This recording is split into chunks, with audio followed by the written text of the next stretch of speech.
Welcome to yet another episode of Junior Intermediate English of Telangana Board on the platform of Alphos e-learning. Once again, I am in front of you, Jose Madan Paul, lecturer in English, Alphos Educational Institutions. Dear students, today we are going to learn about a poem which is included in our language textbook. As you know, we have 5 poems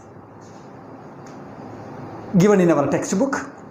Here I come to the very first poem from Junior English textbook. Welcome to this episode. The poem, as it is titled, A Little Grain of Gold, written by R.N. Tagore, Rabindranath Tagore. Dear students, you need no introduction about the Vishwakavi,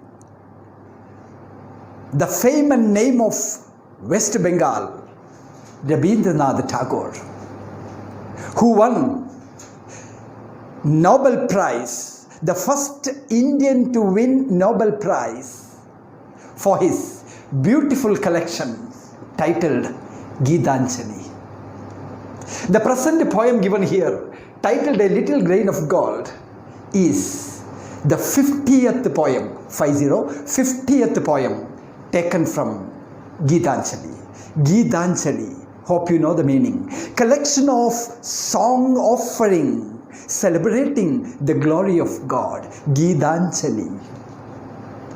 Dear students, this is a short but very interesting poem with a spiritual message of universal appeal. Yes, most of the poems of Rabindranath Tagore, as you know, are of universal appeal. Even if you know about Rabindranath Tagore, it's my duty to tell a few things about. As you know, he is the first Indian to win the Nobel Prize. Then coming to, he was a writer, musician, a painter, an educationist. Have you heard of Shantiniketan?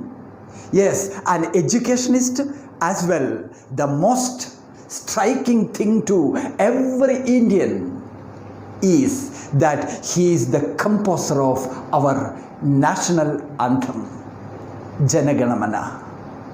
So students, I'm not going to much details here. The world famous center, educational center, Shantiniketan, was founded by Rabindranath Tagore, and he is known as the Vishwakavi, the world poet. Geetanjali, written in 1912, won Nobel Prize for him in the year 1913. A collection of song offerings celebrating the glory of God. As you know, most of the poems of Rabindranath Tagore are with spiritual message, conveying spiritual message to bring a transformation in human beings. The present poem, A Little Grain of Gold, A Little Grain of Gold, is also the same, conveying a spiritual message. Do you know, students? There is a saying, God gives and gives and forgives, man takes or gets and gets and forgets. This is the difference between man and God. God gives and gives and forgives. Man gets and gets and forgets. What else is needed to tell about the nature of God and nature of man? You know, God gives. After God, the seen goddess on earth, Mother. Mother goes on, give. Just like God, the symbol of God on earth, mothers, they go on giving and find pleasure, happiness in giving. Why, students? Look at the nature. The nature, everything in the nature. They give and give and give. See the trees? They give the fruits to us. Look at the rivers. Do the rivers drink their own water? No. They give the water to other creatures on the earth. Look at the cow. It produces or it gives milk to us. Every creature on this earth knows the lessons of giving. Their life is a sacrifice of giving, except human beings. Students, giving is a godly virtue. It's a godly virtue. Have you heard of the famous saying? What we reap, or we reap what we sow. We reap what we sow. If you give, you will be given. It is written in the Holy Book. If you give, you will be given. What you give will be given back to you. This is the spiritual message conveyed by this beautiful short poem, the 50th poem taken from Gitanjali, titled A Little Grain of Gold. It tells us a beautiful parable, a simple but at the same time a valuable message being conveyed to the readers. It highlights the virtue of giving. The virtue of giving. The poem very effectively drives home the point that giving should take place before taking. But students, all of you, now in life, take and take and take. Yes, you took your life from God. You took the life from your mother. And even today, you take everything from your parents. Our life is only of taking. When will we begin giving? So, a great, interesting spiritual message is conveyed by this beautiful poem. Students, let us go through the lines of the poem here. The picture presented is a beautiful one. See, look at the village path, a village atmosphere. Can't you see there? A beggar. The poet himself here, acting as the beggar. The poet beggar, going on his begging mission, his routine mission on begging through the path of the village. Every day, from door to door, he goes begging. A beggar always receives. A beggar always takes. I had gone a begging. I here represents a beggar. Poet himself plays the role of a beggar. Why, children? All of us are beggars in life. We beg everything in life. Your life is a gift given to you. The entire life you go on take and take from. So we are beggars because beggars only take, they never give. So poet plays here the role of a beggar. I had gone a begging from door to door in the village path, when a golden chariot appeared in the distance. See, golden chariot. Hope students you know the chariot. The chariot in those days, during the rule of a reign of kings and queens, chariots were used to carry or to move kings, princesses, etc. In a golden chariot, there in the distance appeared the beggar. Look at it. Happiness surges on his face. Look at, like a gorgeous dream. He could not believe. For a while, the beggar felt it's a dream, because he could not believe his eyes. He wondered for a while, who was this? No doubt, he is the King of Kings. He is the King of Kings. King of Kings. Students, Can you tell the meaning? King of kings, emperor. He was an emperor, the king of kings, in a golden chariot moving towards him. My hopes rose high. The beggar's hopes rose high and thought, God, my evil days are at an end. My bad days are at an end. And I, the beggar, stood there waiting for alms, no doubt, because unasked the king would throw alms towards his valet, no doubt at all. So I stood there waiting for alms. Alms to be given unasked. Alms to be given unasked. Students, this word unasked is very important. Who gives unasked in life? Yes, God gave you your life unasked. Did you ask for that? Even today, everything you get unasked from God. Even mothers give only if asked. The child has to cry if mother has to feed. See, even mothers give only when asked, but God gives unasked. So that word unasked is very significant word used by the poet. And alms to be thrown into my hands unasked, he waited there. And for a while he dreamt, it was like a gorgeous dream. He dreamt that the king, the emperor, the king of kings would throw gold coins at him and the wealth would fall around, would scatter on all around him in the dust, because the king would give unlimited, he felt. See, students, the happiness of the beggar. The chariot moved, the golden chariot moved and came and stopped in front of him. Stopped in front of the beggar.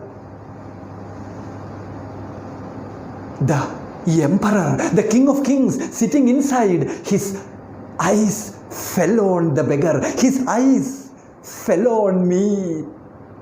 And he came down with a smile. He stepped down with a smile.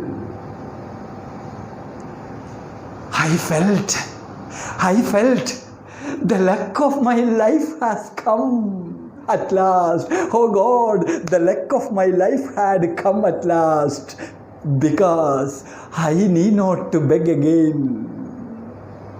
King would abundantly give me, unlimitedly offer me gold coins.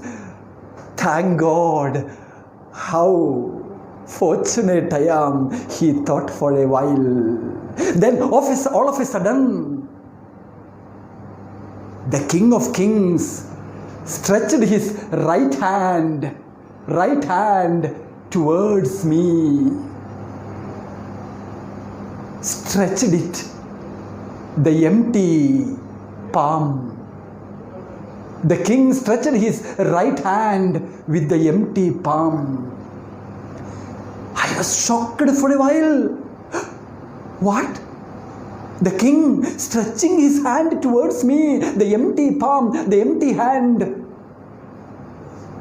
and asked,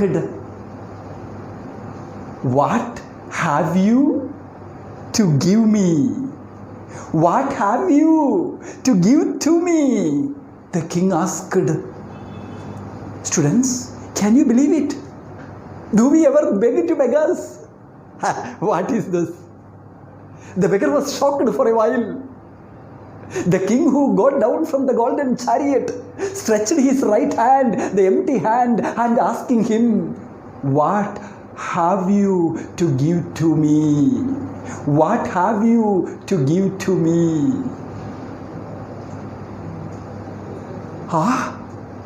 What a kingly joke! No doubt it's a cruel joke of the king. What a kingly jest was it, to open thy palm thy palm in front of a beggar to beg? No, a king should not do so.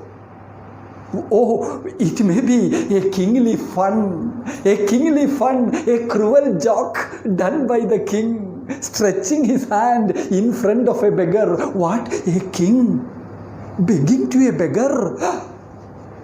No. I was confused, shocked, stood there and undecided what to do. What shall I do? Should I? See, students, poet says a kingly jest, J-E-S-T, jest means joke. A cruel joke played by the emperor, the king.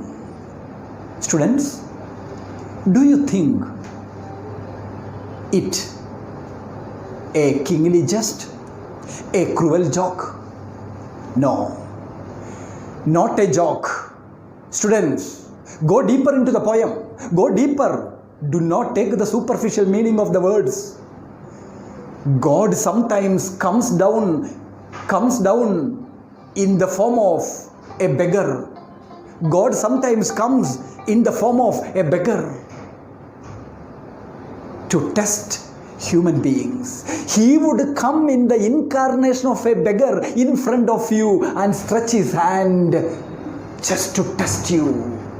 See, students, how God tests his devotees. How God tests his devotees.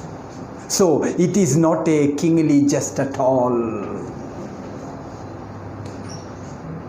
Okay, now students, hope you understood. So I was confused and I stood there unnoticed. I did not know what to do. Then as the king was still standing there in front of me, stretching his right hand, begging to me, undecided, I stood for a while, and then from my wallet, I slowly took out. See, children, slowly took out. That's meaningful. Slowly took out. When we try to give to others, we are very slow. Giving is a slow process. Receiving is a fast process, quick process. How happy we are to receive, but how slow we are to give. Slowly I took out from my wallet, purse or bag. From my bag I took out.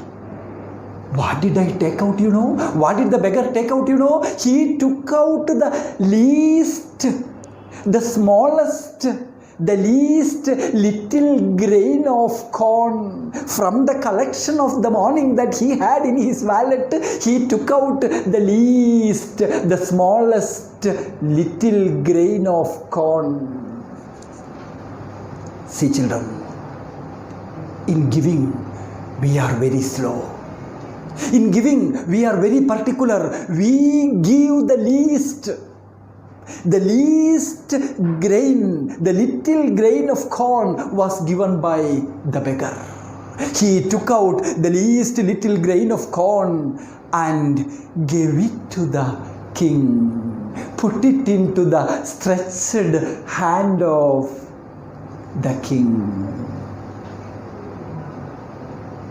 Yes, the king happily got back into the chariot, golden chariot, and moved away. The beggar was completely disappointed that morning because for a moment he felt it is a gorgeous dream. He felt that his life would have been very happy hereafter. He need not to beg again in life, but in a moment everything shatters. All his dream shatters. And finally, from the collection he had, from the little collection he had of the day, of that morning, he had to give.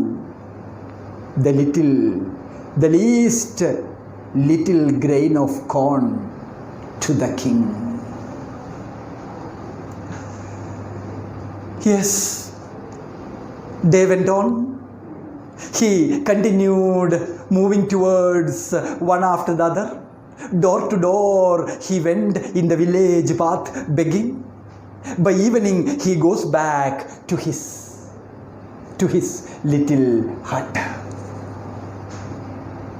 When in the evening he reaches his cottage, as he does every day, he empties his wallet. He empties his wallet there on the floor. Why, students? Yes, he wanted to separate the grains. Generally, people those days give grains. Today we throw coins at the beggars, but those days not coins. If king or prince or princess comes across, they may throw gold coins at the beggars of their country. If not, the ordinary people in the village, what they give may be a handful of grains to the beggars. So in the evening, when the beggar reached home, he stretched or he emptied his wallet on the floor.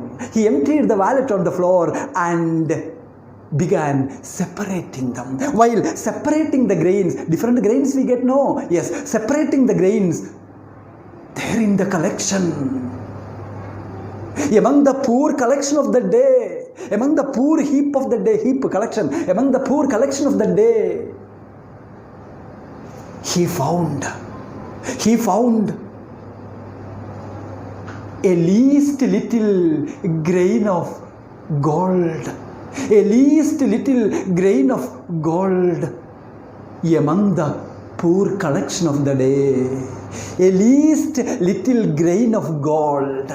A least little grain of corn he gave to the King of Kings. Do you remember, students? Here in the bag, in the evening, when he emptied the wallet, there he finds a least little grain of gold in the poor collection. For a while, the beggar began thinking of.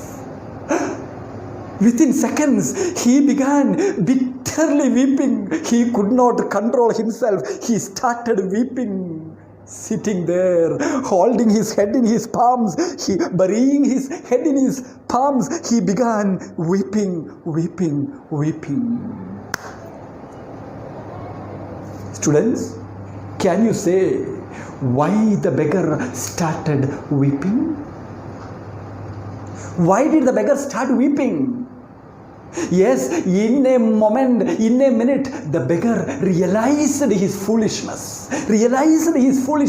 that if he had given more, he would have received more. He remembered, I gave only the least little grain of corn to the King of Kings. And here you see only the least little grain of gold I received. He wished, oh, if I had the heart to give more to the King of Kings, I would have got that much more and more of gold grains in my wallet. He wished. But could he fulfill it now? No. Students, what an inspiring message to you. What an interesting message to you. This is a parable, a beautiful parable, told in a simple way, but telling you or giving you the importance of, the value of giving, teaching us the value of giving, the necessity of sharing to others. We are always slow in giving, we are quick in receiving. Human beings are so selfish that they always want to receive and receive and receive. Yes, lifelong we are happy to receive, but we are sad to share, to give. Slowly we give. Yes, God gives us everything unasked. He gave the precious life in you unasked. He gives everything unasked. The nature gives you everything unasked. Does the mango tree ask you, should I give you mangoes? No, it gives unasked. Everything in the nature knows, giving things unasked. But human beings never do it. Even mother never gives unasked. When you say, I am hungry, mother feeds you. When the child cries out of hunger, mother feeds. If not, she does not feed. Students, what that beggar realized in the evening when he emptied the wallet, a day comes in our life also to realize, as it is written in the holy book, the beautiful message, on the day of final judgment, God will ask each and every one of us. On the day of the final judgment, God will ask each and every one of us what we did back to Him, what we gave in return to Him. I gave you everything. What have you brought back to me? What have you returned? There is a famous saying in the Holy Bible, whatsoever you give to the least of my brothers, that you do unto me. When you do something to your own brethren, when you give something to your own brethren, it is equal that you do it to me. And the words continue, when I was hungry, I came to you. You did not give me food. When I was thirsty, I came to you. You did not give me water to drink. When I was without clothes, I came to you. You did not give me clothes. When I had no shelter, I came to you. You did not give me shelter. Whenever any one of the least of my brothers, least of these human beings come to you, understand, it is I who come to you. Here, the King of Kings coming in the golden chariot is none but God Himself, the Almighty God Himself. Sometimes God comes to us in the guise of in the pretext of a beggar to test us, to test the devotees. So let us, students, not be beggars throughout our life. Beggars know only to take from others, only to receive from others, only to get and forget. That is beggars. Yes, each and every one of us is a beggar in life, as poet represents himself. We take and take, we get and forget. God gives and gives and forgives. So students, even the law of nature is what we give, the nature returns to us. You plant a mango seed, you will receive mangoes from that plant. Whatever you give will be returned to you. As the famous saying goes, we reap what we sow. What we sow. Farmers, this is farming season. Don't you know what the farmers do? They sow paddy, they get paddy. They sow cotton seeds, they get cotton. So, this short and beautiful poem taken from the collection Gitanjali gives us a beautiful message, a spiritual message, a universal message that giving, generosity is a godly virtue. Let us inculcate that godly virtue in us and let us learn the habit of giving, not the habit of always taking. Yes, we have taken everything, we have received everything from God. So let us begin, let us start sharing, giving to others, to the other fellow men. Whatever you do to the least of my brethren, that you do unto me, God says, the Almighty says. I hope every religion gives the same message. Love your brethren, share, give them, help them, be generous in life. This is the basic godly virtue that we learn as the message of all holy books. Students, here I conclude this beautiful episode. Hope you have really got a fine spiritual message from this class. Thank you very much.